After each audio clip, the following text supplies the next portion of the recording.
Narito na naman tayo para sa isang napaka-sweet at nakakakilig na love story nila Kalingap Edu at Ate Viancy. Tulad mo ay aking makilala at kung ano Sa pagpapatuloy ng ating love story ay tumayo ang Kalingap team kasama si Kalingap Edu upang bisitahin si Ate Viancy. Sa kanilang pagdating nga doon ay naabutan nila si Viancy na naglalaban ng napakaraming damit. Dahil hindi pala alam ni Viancy na darating ang Kalingap team, kaya naman ito ay isang surprise visit. Pagkatapos naman nito ay nag-usap-usap muna sila nila Kalingap Edu at kasunod noon ay ginawa na nila ang pinaka-inaabangan ng mga supporters at ang kanilang mga viewers na Kalamansi Challenge na Part 2. Noong nakaraang challenge nga natin ay talaga namang napakatindi ng mga questions, ngunit itong part 2 naman ay mas pinatindi pa at mas nakakakilig na mga questions. Yung mga yung mga simpleng pag-scout lang. Ikaw, Viancy? Ako po siguro po yung mabalik po yung mga ko po, lola. Yung lola mo? Sinong lola? Yung mga magulang po nila po. Bakit sila? Kasi hindi ko po yung nakita hindi ko po sila nabutan. Tapos tsaka maranasan din po nila yung mga nararanasan ko po ngayon. Yung mga nararanasan ko ngayon. Grabe. Oo, ano naman ang ulit niya? Grabe kayo. Yan ka lang. Ikaw, bro, kayo? Anong gusto yung bisita sa past? Grabe talaga ang mga questions ngayong Kalamansi Challenge Part 2 dahil talagang tumatatak ito kay Ate Viancy at Kalingap Edu.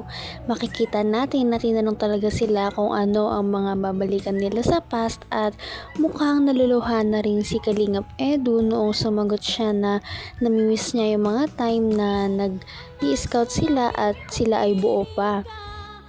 Sa kabilang banda ay hindi na talaga naiwasan ni Viancy na maluha dahil nga sa mga question dahil naalala niya daw ang kanyang lola. Kung may maibabalik man daw siya sa past ay sana gusto niyang ibalik ang kanyang mga lola na magulang ng kanyang mama at papa dahil gusto niya rin sana na iparanas o maramdaman ng kanyang mga lola at lolo ang mga naranasan niya ngayon na medyo maginhawa na ang kanilang buhay, hindi kagaya dati na walang-wala pa talaga sila at sobrang hirap. Ako siguro, gusto ko makita ng dinosaur eh. So, hindi, joke lang. Layo na nun eh. Pero grabe, nakakatuwa yung sagot ni Viancy, nakaka-touch yung sagot niya. Napaka-family oriented talaga ni Viancy at inuna niya talagang pamilya sa lahat. Iniisip yung kanyang pamilya. Ano yung gusto mo bago sa sarili mo, Eds, kung meron man? Yung minsan talaga, may time na parang sobrang tamad ko pagka may mga time na gano'n. May mga time, oo. Oo naman. At sino naman siguro? Kasi siyempre pagka may mga namimiss kang opportunity ang nakakapanghinayang. Tama. Ikaw, Viancy? Siguro po yung mag-improve yung anak ko. Pakikipagaling. Buti na lang talaga at nandyan si Kalingap Rab na talaga namang pinagaan ang mood na nangyayari noong mga time na yun.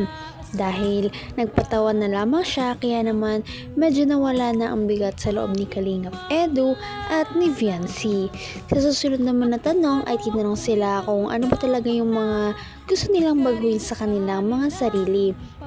Sabi naman ni Kalingap Edu na gusto niyang bawasan ng kanyang pagiging tamad, ngunit para sa kanyang mga viewers ay hindi naman siya tamad at talaga namang marami nagmamahal sa kanya dahil sa sipag at bait ng kanyang ipinapakita. Dahil hindi siya tamad kahit anumang araw, bumagyo man o umulan, ay talagang sumusugod siya sa kanyang mga ini-scoutan at ito ay kanyang talagang tinutulungan.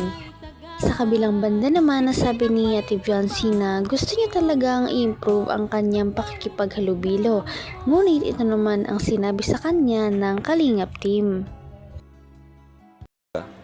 Diba? Humble ka lang. Oh, okay na yun. Para wala man, sa totoo lang, wala akong nakita kay Viancy na kailangan niyang baguhin eh. Kayo ba? Wala akong nakita. Gusto ko ganyan na nga siya eh. Huwag nang sobrang halubilo.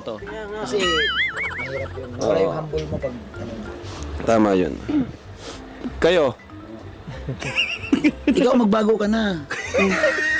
Magbago ka ng style mo. Magbago ka na rin ganyan. Dalawa. Ganyan tol. Okay, tell me something your fans doesn't know about you. Eds. Ano, Na ano ka? na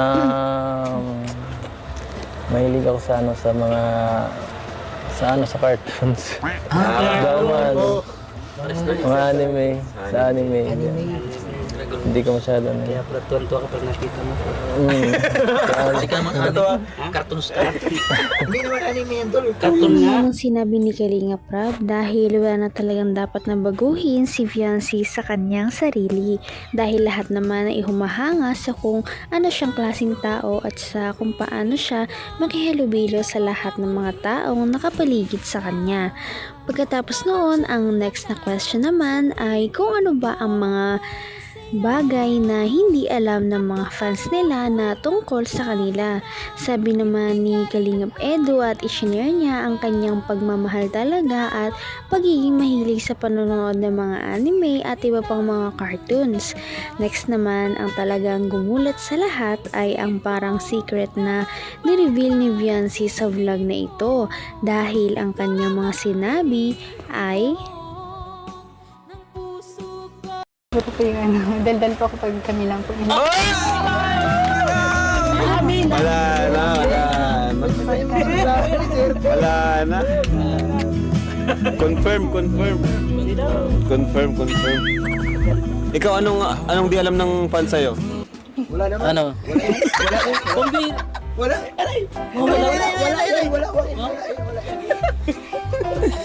Ikaw, Kuya Bob, ano yung hindi alam ng fans sa'yo? Ay, nako. Yung hindi, tika lang. Masagot pa ako. Hindi alam nila na si Bobby TV maiyakin. No? Iyakin. Hindi totoo yan. Bakit kasama mo ito sa bahay? Hindi nagawin dalawa dito. So, next, ano na tayo? Round 2 na tayo, round 2. Okay na tayo sa mga warm-up questions. Ay, may isa pa pala. May isa pa. Last question dun sa first round.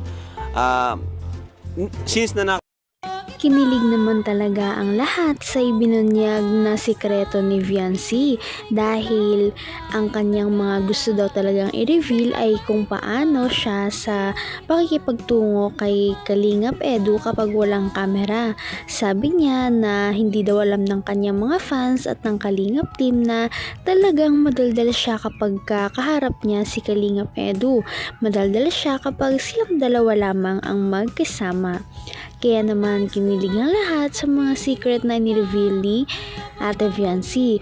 Pagkatapos naman nito ay dumako na sila sa iba pang mga hotter questions dahil tapos na daw ang warm-up questions para sa ating Kalamansi Challenge. At ito na nga ang mga susunod na tanong na talaga namang nagpakilig sa ating lahat. So, since na simula ng naging Kalingap ka, part ka ng Team Kalingap beneficiaries or Kalingap family, ano yung mga bagay na na-realize mo sa buhay? Yung mas maging matatag po kasi mas marami pa po ang nakikita ko po na tinulungan niya, mas naghihirap pa po yung mga ganun. Ay, grabe. Galing talaga ni Viancy. Nakakatawa si Viancy. Oo. Hindi siya nahawa. Talagang para sila. Bagay talaga. Para sila ng para sila ng prinsipyo sa buhay.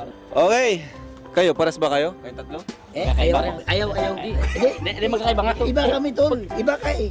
Ha? Iba ka. Hindi ako baka. Wala. Tama na, huwag tayo mag-away. Doon naman tayo sa round 2 na.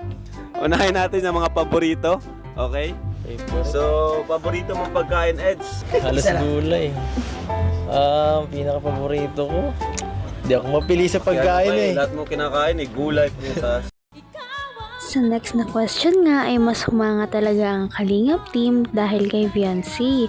Dahil hindi nila alam na ganito pala talaga mag-isip si Viancy at ngayon lang nila nalaman na talagang mature ito mag-isip kumpara sa kanyang edad.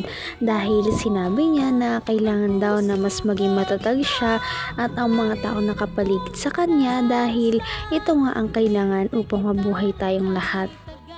At yan ang kanyang mga na-realize noong simula na maging part siya ng Kalingap team.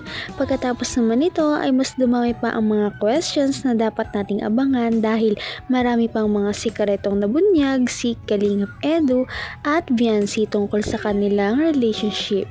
At yan ang ating matutunghayan sa ating next na video. Kaya naman, sana ipatuloy natin silang suportahan at mahalin si Viancy, si Kalingap Edu at ang Kalingap team. Yun lamang at maraming salamat sa panonood. Abangan natin kung magkakatuluyan ba talaga si Kalingap Edu at Viancy. Hanggang sa muli. Bye! Ngayon'y abot